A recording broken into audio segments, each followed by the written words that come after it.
na aldawan. Kamot-kamot ko pa. Nag-reply na naman ko.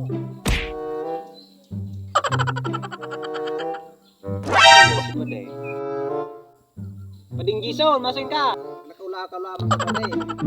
Marin na mo nagday. Mauli-uli lamang kita. Ano paday? Ulayan na lamang dyan. Garumila ka na naman pading gison na.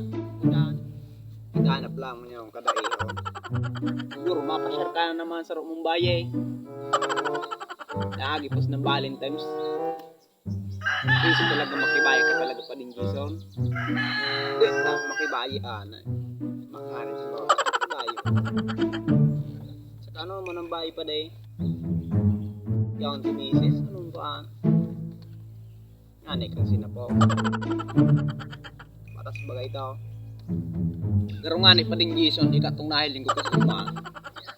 Ikatong may kaibaning bulo ang buhok na baye.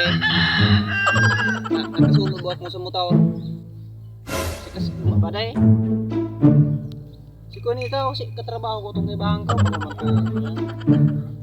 Tumagay pa day, sa saro pa din ko yan. Trabaho ni pa day. Kunita ni saro kami duman sa sarong kumpanya. Kaya nagsabay na si kuya. Ano na maging bigay mong isip pa day? Profit kaibahan to. Tumbulo ang buhok. Pading Gison, buti yung pagkaatado kas sunog mo sa motor ng tawanip ka. Sabihan na lubot parang ka niya. Garong pa ko yan. Coca-Cola ba ang lubot? Buti yung pagkaatado. Di ano ba na? Kasunog sa motor, buti pati pagkakap ko. Garong bisyas baga itong manok po yung pagkarong ka na. Di ano ba na?